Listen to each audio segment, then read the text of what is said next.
Acá se platica sabroso. Nos deconstruimos y así nos divertimos. Yo soy Ana Limón. Y yo Pau de Coco. Y esto es Limonada con Coco. A ver, otra vez 5, 6, 7. Ya no tengo nada más que aportar. Hola banda, ¿cómo están? Bienvenidos a este su humilde podcast. El día de hoy vamos a discutir dónde está la felicidad, si en el dar o en recibir. Hola Pau de Coco. Hola Limonada, hola a todos. Estamos muy emocionadas porque estamos en un lugar mágico, increíble y muy personal de nuestro invitado de hoy, Emiliano Zubieta, que es economista de profesión, músico y fotógrafo por vocación. Bienvenido, Emiliano. Hola Pau, hola Ana, ¿cómo están? Un gusto estar en este episodio. Emiliano, creemos que encajas perfecto en estos diálogos que hemos empezado a construir acerca de la espiritualidad urbana, porque sabemos esta dualidad que existe en tu ser frente a la vida profesional como economista y frente a tu vocación, que es la fotografía y la música, y que en algún punto parecerían muy lejanas. Cuéntanos cómo surge, cómo se da esta inquietud y cómo logras fusionarlas en algún punto. Sí, el viaje ha sido muy interesante en términos de, como bien dices, la parte analítica, la parte creativa en una vida personal y profesional. Como alguien alguna vez me dijo, qué difícil estar combinando como los dos hemisferios del cerebro, y tiene que ver mucho también por la historia familiar, que es gente de profesiones con temas súper analíticos, pero a la vez gustosos de música y teatro musical. Y para mí fue normal toda la vida estar escuchando sobre los dos temas en un mismo día en la mesa de la cocina en mi familia, digamos. Qué interesante, ¿no? Es un poco el entorno te determina y te da elementos, pero decides estudiar economía, tienes una vida pensando en esta parte profesional que nos lleva al éxito que hemos hablado antes, como esta forma más social, pero ¿cómo desarrollas este sentido musical y visual? Mira, visualmente tengo familia fotoperiodista, una tía, y siempre estuve cerca de la fotografía a través de ella, digamos. La música, de mi familia melómanos, sabía quién tocaba, pero no de profesión.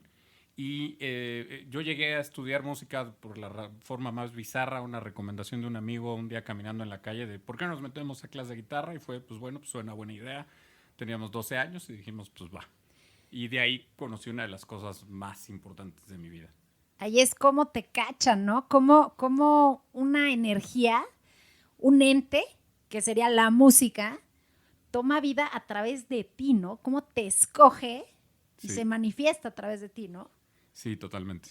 Y algo que a mí siempre me ha fascinado es el tema de los ritmos. La música que te pone a bailar y que te empieza a mover es algo que nunca he podido explicar ni me interesa explicar, pero que vivo y me encanta vivir la mayor vez posible en mi vida, ¿no?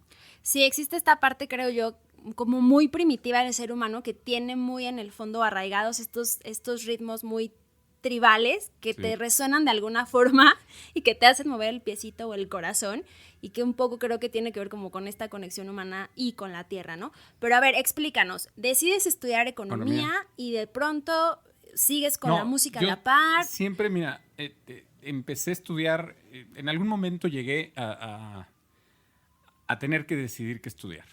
Y claramente mi familia tenía el tabú de que no podía estudiar música no era estudiar una carrera, ¿no?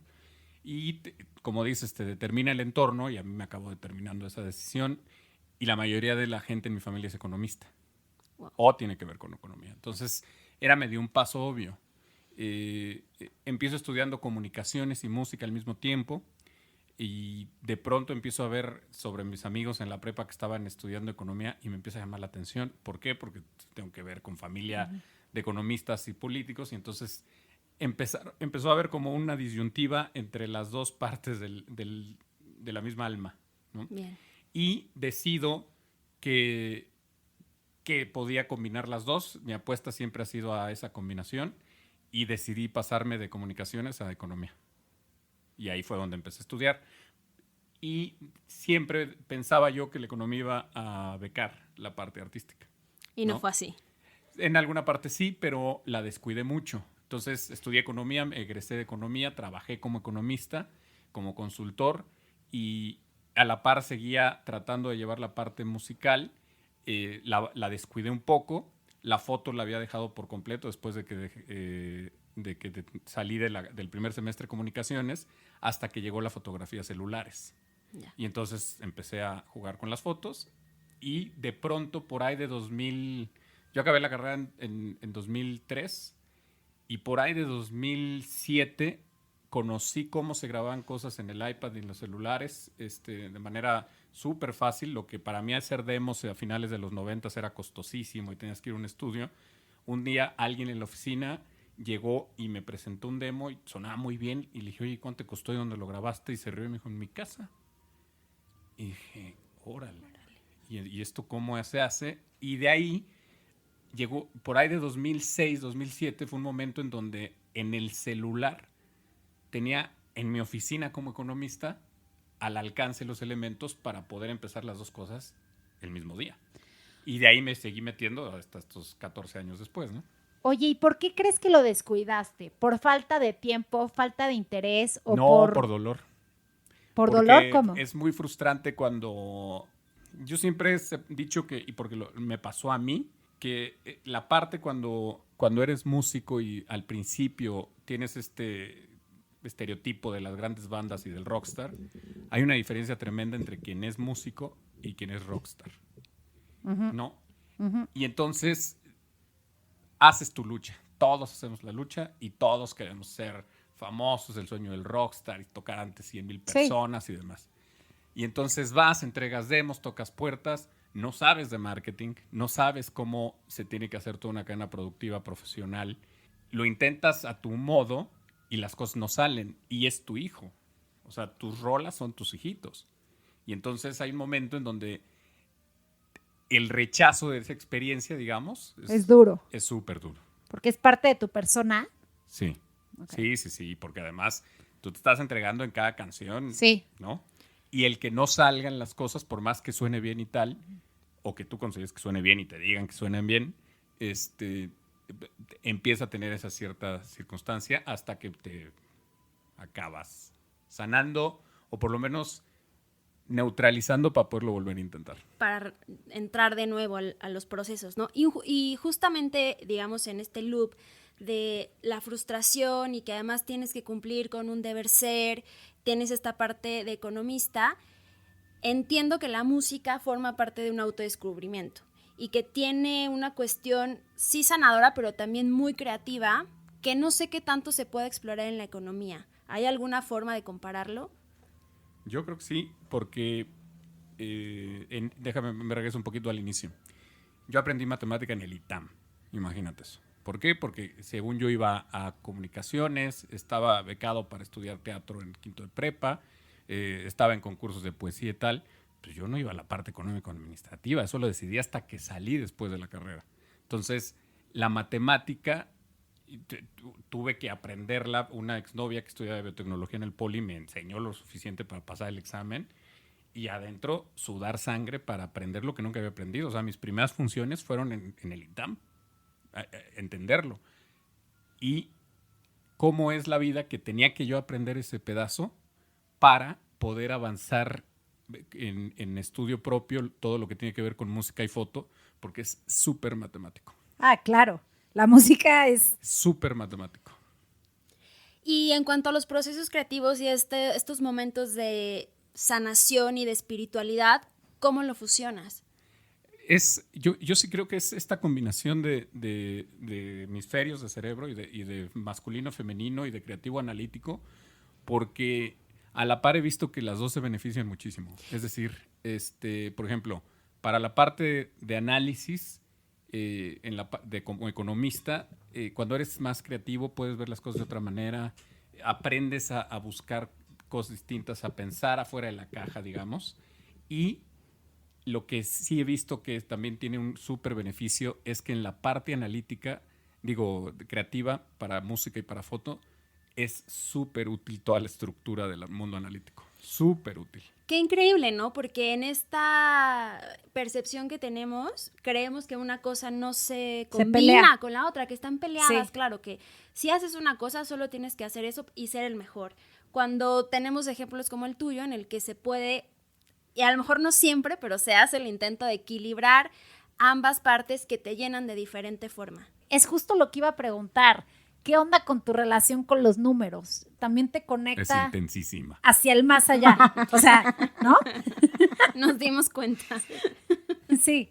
Y bueno, en estos contrastes, lo que nos llama la atención de tu personalidad es que alguna vez soltaste que te conectas con algo a través de tu ida a los conciertos. Cada vez que ves un concierto. ¿Qué nos puedes decir de eso? Sí, sin duda. Para mí es la forma de llegar a esa espiritualidad urbana, como mencionan, en plena Ciudad de México. Disfruto mucho ir a la naturaleza, poder ir al mar, etcétera, pero lo que puedo hacer viviendo en la Ciudad de México para conectar no solo el alma, y puedo meditar, puedo hacer yoga, lo que quieras, pero el ir, vivirlo físicamente y esta sensación de recarga de energía, para mí son los conciertos. Sin duda. Qué padre contraste, porque, claro, o sea, un concierto lleno de gente, masivo, expuesto a un montón de cosas, parecería que no está al alcance de esta espiritualidad urbana, como nos encanta el término, pero en realidad es que hay personas que lo logran. Nos han dicho por ahí que te pusieron un nickname. El Ticketmaster, cuéntanos. Es correcto. Empezó... En los 90s había muchos conciertos en México, pero no había muchos conciertos internacionales, ¿no? Era cuando venía, creo que Rod Stewart, por ahí Michael Jackson, uno de Madonna, y a veces venían a Monterrey, pero no venían a la Ciudad de México. Y con el tiempo empezó a cambiar eso. Y la Ciudad de México se empezó a hacer un destino que cualquier banda con una gira internacional va a tocar. Ahora sí, ya no hay de otra. Si la banda sale de su país a Latinoamérica, pasa por México. Es rarísimo, seguro lo hay, pero rarísimo el que no lo hace en una gira internacional. Que nos ignoren. Ya rarísimo Ya que no, nos ignoren. no, Ya Somos bueno. un publicazo. Somos ¿qué un dicen? publicazo Sí, y además, somos leales. sí. Eso fue, hoy estamos ahí, yo creo que la década de los 10 ya fue así, mayormente, pero del 2000 al 2010 como que se vivió esa transición, siento yo. Que además la pude yo empezar a vivir un poquito más porque como ya trabajaba, empezó a crecer más el comercio electrónico, usarse más la compra por tarjetas, las preventas con ciertos bancos y de pronto pues yo compraba y entonces dije, bueno, y alguien me decía, yo también quiero ir, ¿tú vas a comprar? Sí, pues cómprame 2. Y entonces pues el esfuerzo de la compra pues es el mismo, nada más tienes que seleccionar 4, 6, 8 y empezó a crecer al grado de que yo ya compraba boletos, ya me hablaban para de favor comprar boletos cuando ellos no tenían tarjeta de ese banco o para eventos que yo no iba a ir y que necesitaban que les hiciera el paro, ¿no? Para poder comprarlos y ya decir que estuvieran en los eventos. Entonces fue creciendo y un cuate nuestro, el que dice esto de que dejó en esa pared lo de la es cuestión de disciplina, empezó a ponerme el Ticketmaster. Porque ya era referencia con ese grupo de gente. Pero creció de manera masiva, según Sí, entiendo. empezó a crecer porque hice un grupo de Facebook. De pronto era, hijo, es que todavía la comunicación era por mail, la personal. Imagínate Claro. las épocas en las que estábamos, ¿no? Era cuando las épocas que los chistes te llegaban por correo, Claro. ¿no? Sí. O las cadenas de oración. O las cadenas de oración, exactamente. Entonces, y un día dije, no, pues qué flojera, porque le estoy mandando un mail a este, y era cuando Facebook crecía. Y entonces decidí hacer un grupo de Facebook, ¿no? Y era entre cuates, ¿no? O sea, oye, es que fíjate que yo compré para el del sábado, pero quiero ir el domingo y viceversa. Pues anúncelo, güey. Y pusimos una regla de que no había reventa. Oye, pero algo importante, creo yo, para no confundir, ¿tú recibías No. algún ingreso extra o algo? Nada. O no, sea, porque no tenía fines era de lucro. por el puro amor a la música y a los Sí, conciertos. y al final era una manera de poder compartir con la gente, como pues de repartir esa misma alegría que a mí me causaba con la gente para poder ir a los conciertos. Y está padrísimo porque tienes otra faceta que nos encanta, porque además es disfrutarte desde otro lugar. Y justo aquí entra nuestro dilema si la felicidad está en dar o en recibir, porque precisamente Emiliano celebra sus cumpleaños de una manera, pues, poco atípica. Cuéntanos, Limona. Particular. Bueno, la experiencia de ser una persona cercana a Emiliano es una persona que siempre está viendo cómo te la pases padre, conseguirte los boletos aunque él no vaya. Ahora en pandemia decidió que su cumpleaños ¿Por qué no nos platicas cuál fue tu proceso creativo a llegar a la Ahí te va. celebración de tu cumpleaños? Sin desvariar, más bien sin desviarme mucho, este es un preámbulo. En 2010 tuve un problemón de salud y casualmente me dio en un Vive Latino, ¿no? El día de mi cumpleaños. Domingo, 4:30 de la tarde, un calorón, y me dio algo con mucho que calor, que fue de un tema mucho más complicado que eso. Y el año pasado se cumplían 10 años. Para mí era una segunda oportunidad de vida. Llevo algunas experiencias de muerte cercanas, pero esta fue la primera, la más importante. Fue un punto de inflexión impresionante en mi vida. Y como se cumplían 10 años, dije, no, tengo que hacer un super concierto, ¿no? Ya lo tenía planeado. El set list me tardé 2 años en irlo definiendo. La cosa es que iba armando con lo que he aprendido en fotografía y también en marketing, el storytelling del concierto. Y obviamente este año, bueno, es como un año eterno, el año pasado caía en sábado. Entonces era inmejorable la situación. Pues pasó lo que pasó. Y entonces no se pudo. 210. Sí. No lo pude hacer presencial y dije, yo no me quedo con las ganas. Y entonces cambié todo el setlist a llevarlo hacia lo que había vivido en ese mes. Porque hay una parte para rematarlo, para llegar a ese concierto. Yo iniciaba una época de mi vida, yo creo que la década del 10, de 2010 a 2020, ha sido una transformación enorme. Empezó en un Vive Latino y yo toqué en el Vive Latino de 2020. Me bajé del escenario y a la hora de bajarme del escenario llegó el mensaje al celular de que se cerraban las escuelas, que el 20 de marzo era el último día. Entonces, mi ciclo de ese momento fue casi perfecto entre Vive Latino, otro Vive Latino y pandemia. Entonces dije, bueno, ya lo tenía preparado, tenía esto, rescaté unas canciones, empecé a darle una historia a ese setlist de ese mes y me aventé a poner canciones que fui criticado por mi coach vocal. Cosas que no se hacen, pero lo importante era el momento. Lo hice aquí también en la sala, obviamente un streaming, y pues sucedió. Llevábamos un mes de encierro, porque finalmente las escuelas se fueron el 20 de marzo, esto era el 25 de abril, y la gente estaba súper prendida. Claro, ¿no? Un respiro. Y además hubo gente que me lo dijo como dice Ana, o sea, el regalo no los diste tú. Exacto. Porque además fue conmovedor. Sí. O sea, imagínate, yo escucho todo tipo de música. Todo. Yo digo que es la no discriminación de género, pero claro, musical. Soy mayormente rockero. Ahí sí, eso sí, no queda duda. Mi top está 4 entre electrónica, rock, salsa y jazz. Ahí voy. Pero tengo una vena popera. Y de pronto en el setlist con todos mis amigos rockeros, que les saco el recuento de los daños de Gloria Trevi, porque para mí claro, esa era pieza clave de dónde vamos a estar. Y lo que hice fue, en honor a toda la parte de teatro musical que yo escuchaba en mi familia, lo armé como si fuera un musical. Y entonces no canté, porque además no me daba tiempo, pero fue como, ok, se hace lo que se puede con lo que se tiene. Entonces dije, bueno, lo mejor que pueda presentar, pero que cumpla el objetivo, que el objetivo no era presentar un show digno de algún premio, no, era compartir lo que estaba viviendo después de un mes de encierro, lo que creía que se venía. Resultó un regalazo para los demás. Resultó un regalazo porque todo el mundo estaba pasando por ese proceso sin contarlo igual. Claro. De ahí he hecho 3 conciertos, ese fue el primero, luego hice un agradecimiento en mayo y luego hice otro en mayo de este año. ¡Wow! ¡Qué increíble! Y justo aquí entra nuestro cuestionamiento y la vena principal de este episodio, el cuestionarnos dónde está la felicidad, si en el dar o en el recibir, ¿no? Traemos esta cuestión también muy arraigada del merecimiento. Las cosas que nos hacen felices se encuentran en cosas no materiales o que están en otro lado, ¿no? Y como lo decías en algún momento, Emiliano, la música es la cosa no humana que más amas. Y qué increíble encontrar esta pasión y compartirla con los tuyos así. No, y además a mí lo que me llama la atención, me voy a ver muy yoyista. Yo en mi cumpleaños quiero que me hagan de desayunar, me lleven, me traigan, me masajen, ¿no? Y aquí... Tampoco me niego, ¿eh? No, güey, pero a ver, llevas 2 cumpleaños en los cuales es un desmadre armarlos, porque aparte te toca diferentes instrumentos cuando te está dando el show, para llegar a materializarse en ese día, en esa hora donde están tus cuates y quien se cuele, porque lo tienes abierto. Y además, súmale la parte emotiva en el primero. Claro. O sea, para mí el primero era decir, güey, no me morí.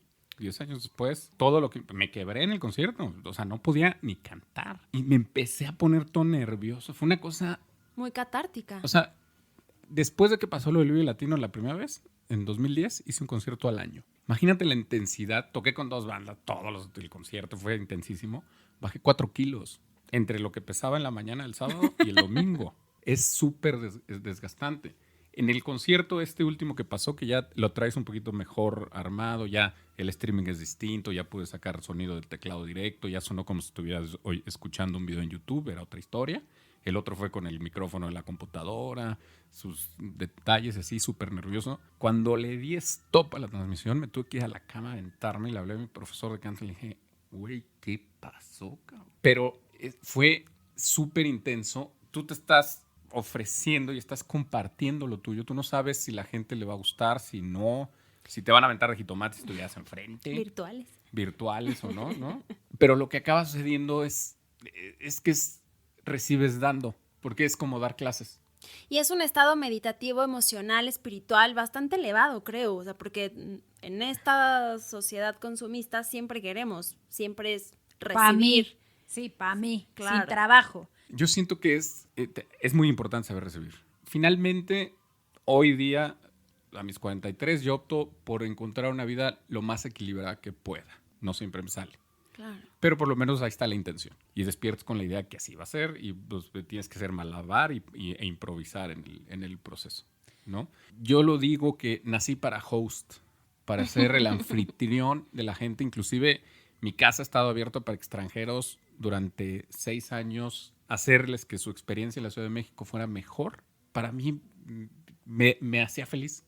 Lo mismo cuando hago fiestas, conciertos, demás, sesiones de foto y así. Creo que en las actividades y en el trabajo, ya sea remunerado o no, puedes separar primero a la gente en dos categorías o en dos, depende de su momento. No siempre es tan absoluto todo, pero hay quien eso que está haciendo lo haría por gusto aunque no le paguen, y hay quien si le pagan más en el otro lado lo deja de hacer. Y a mí ese segundo modelo, hay veces que lo he hecho en mi vida, pero no es lo principal porque siento que la conexión tiene que ser mucho más espiritual. Y después viene lo demás, eso seguro. Oye, Emiliano, y en este rollo, en este ciclo, ¿no?, energético de vida, ¿tú sabes recibir? Me gustó mucho el trabajo. O sea, al día de hoy ya puedes decir que sabes o sigues trabajando Sí. en aprender. No, sigo trabajando. O sea, el trabajo personal no acaba. Es como estudiar música. Siempre hay algo que aprender más Claro. y pues mejorar y demás. Pero de no saber recibir Ajá. a saber recibir fue todo un proceso. Ya por lo menos crucé la frontera para poder estar en el lugar de sí puedo recibir. Desde un halago, ¿no? Terapias, han sido muchos años, ¿no? De mucho trabajo personal para poder hacer las cosas diferentes. Aprendes que si te dicen, oye, qué bien te ves y no puedes decir gracias y callarte, es que no estás recibiendo. Wow. Si lo primero que tienes que decir es, pero es que tú también desvías, si empiezas a decir algo mal o desvías la atención como si fuera un espejo hacia la otra persona, es que no lo estás recibiendo. Es la resistencia. Es la resistencia y es, no me hables de mí. Qué importante es trabajar en el merecimiento. Es el imán. Claro, decíamos la vez pasada, ¿no? Que todo pasa por la emoción. Sí, Desde el proceso analítico de la economía hasta el proceso creativo de la música. sí. A propósito de esto, y un poco como para redondear el tema de estas dualidades, ¿tú crees que la vocación la buscas o ella te encuentra? Un equilibrio entre las dos. Yo creo que la vocación la traes. Algo innato. Ya está, sí. La habilidad y el gusto lo empiezas a ver desde chavo. O sea, como un magneto, 2 magnetos que se juntan. Sí, en parte, sí. Uno es el ente, que está por ahí, la vocación, y otra parte eres tú. Sí, y además creo que la vocación tiene que ver también con un tema de habilidad. Porque si te fijas, es raro que te guste algo que no te sale. Pero bueno, puedes practicarlo hasta que te salga. Sí. Todo es constancia. Hay un guitarrista que se llama Steve Vai que alguna vez tiene muchos videos en YouTube. Es un virtuoso de la guitarra de cuando el heavy metal de los 90s. Él es la banda y a veces tiene rolas con vocal, pero generalmente el protagonista es el guitarrista. Y en una clínica que dio, una de las lecciones que decía era, mira, hay 2 caminos. Hay cosas en las que vas a ser muy bueno y hay cosas en las que por naturaleza no eres tan bueno. No quiere decir que no lo puedas hacer. Pero si en las que no eres tan bueno le dedicas tiempo para mejorar, ¿lo vas a lograr? Sin duda. Te puede llevar mucho tiempo y quizá llegas solo al nivel de bueno que eres en las que ya eres bueno hoy. Entonces su mensaje era, hay cosas, dice, si no eres bueno para grabar, no te pongas a estudiar ingeniería en audio. Contrata un ingeniero y enfócate tu instrumento. Ahora, depende también, eso digamos que objetivamente y teóricamente, numéricamente, analíticamente, tiene todo el sentido del mundo. Y por supuesto que sí tiene un punto. Pero, ¿qué tanto te interesa? ¿No? Claro. A mí poder llegar a cantar lo que puedo hacer hoy me llevó 10 años, 11 años. Pero es constancia. Sí, ya vemos otros que para lograr llegar a hacer algo bueno te lleva mucho tiempo. ¿Por qué? Porque no es un talento, o sea, puedes tener el talento sí, pero a lo mejor no es innato. No es simplemente porque te sale.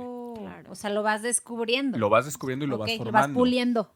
Entonces, Un diamante por ejemplo, bruto. de construcción y descubrimiento de uno mismo te vas dando cuenta. Hubo una frase de mi profesor de canto que él no se acuerda. Como frases que he tenido con papá que me dejaron marcado, que cuando hablo con él me dice, yo nunca dije eso. Sí. No, yo pensaba distinto. No Y sí fui ese pensaba poeta. distinto, pero no lo dijo él, lo dijo su inconsciente o su subconsciente, ¿no? Mi profesor de canto sí lo dijo totalmente consciente, pero no se acuerda porque para él no era tan relevante como para Claro. mí. Cuando llevamos 3 años y medio de clases, me dijo, bro, no me lo tomes a mal, pero hoy empezamos tus clases de canto. Yo dije, ¿cómo, güey? ¿No era yo Luis Miguel? Sí, no llevo yo pagando clases 3 años y medio, ¿puedo decir que canto? Me dijo, no, traías tan mal la voz porque tus modelos de cantantes así eran y no son técnicos en términos vocales, que los primeros 3 años y medio te tuve que quitar todos los vicios de la voz. Wow. Y ahora sí, podemos empezar. Que eso también es un trabajo. Es un trabajal. Eso es un pues. trabajal. Entonces, eso contradice a Steve Vai en términos de que si lo que quieres es cantar, pues tienes que pasar por ese proceso, aunque a lo mejor a tus 4 años, pues apenas vas a empezar. Y volvemos al sentido de esta Que es podcast. A mí, yo sabía que me faltaba cantar para la parte musical que quiero tener en mi vida, que es componer, pero yo cantar mis canciones. Este tema que viví en los 90s al final de escribir para que alguien más cantara y querer cantarlas y no poderlas cantar, porque no me salía. Y porque había muchas cosas que no conocía y por eso salía mal. O más que mal y bien, no salía un resultado que a mí me gustara. Era porque no sabía de técnica vocal. Y entonces eran los tonos de las canciones. Era que todos los vocalistas más famosos, bueno, no todos, pero los más famosos del rock en español y en inglés son tenores y yo soy barítono. Entonces, de entrada ya la llevas perdida. Porque es como poner un portero delantero y si no eres Jorge Campos. ¿No? Sí. La vocación en ese sentido para mí sí tiene que ver no solo con escribir canciones, sino con cantarlas. Y entonces ya la traes, me fue llegando de la manera más bizarra el momento y pues la buscas, te encuentra, te busca y... Es un dar y recibir todo el tiempo. Es un dar y recibir y solo para rematar esa idea de dar y recibir que es complicadísima y no complicadísima en términos de hacerlo, sino de a veces dejarte llevar. Uh-huh. Estamos acostumbrados, y no está mal, a buscar algo que queremos e intentarlo. Pero a veces la vida te está diciendo, por ahí no es. Yo llegué a las clases de canto de la manera más bizarra que me pude haber imaginado. Estaba yo deprimidísimo, me había cortado una novia, bla, bla, bla. Agosto de 2010, ¿no? Y entonces un amigo me dijo, ya no quiero que estés así, vámonos a echar una chela. Entonces nos fuimos a echar una chela. ¿Qué vamos a hacer en la noche? No quiero salir, güey. Estoy muy deprimido, quiero llorar mi depresión, me quiero comer un litro de helado, lo que sea, ¿no? Así, el estereotipo. Me dice, no, pero no quiero que estés así, no sé qué. Y entonces me dice, tengo un date. La parte que sigue no te va a gustar. Voy a necesitar tu coche. Y el date es en tu casa. ¿What? Y dije, ¿qué? Güey, te estoy diciendo que no quiero. No, güey, ya hazme el paro, no seas así, por favor. Somos carnales y esta chava me gusta un chorro. Y ya quedé, güey. Y no solo eso, ya nos tenemos que ir porque quedé pasada en 45 minutos por ella. Güey, estaba yo que no me calentaba, güey, nada. Y entonces, pues ya pasamos por la chava, llegamos al depa, abro la puerta, ve los instrumentos y me dice, yo canto. Es que fíjate que estoy en clases de canto y mi profesor dice que todas las personas del mundo pueden cantar, así no canten bien. Dijo eso y fue así de, te caigo. Y lo primero que le dije es, ¿quién es tu profesor? todo lo que había pasado 2 horas antes se me olvidó. ¿Por qué? Porque me pegó con una cosa que yo estaba buscando en mi vida y acababa de tener problemas de salud. Estaba en todo un descubrimiento de qué estoy haciendo con mi vida, dónde voy, y si se hubiera acabado, qué hubiera pasado, y me hubiera ido feliz. No. Y eso me llegó 4 meses más o menos después, güey. Ese día también fue un gran ejemplo de dar y recibir. O sea, por más necedad que tú quieres en tu individualismo, hasta puedes llamarlo egoísmo, de no quieres hacer nada por nadie porque te sientes mal, me llegó, al hacerlo, a pesar de hacerlo a regañadientes, me llegó uno de los mejores regalos de mi vida.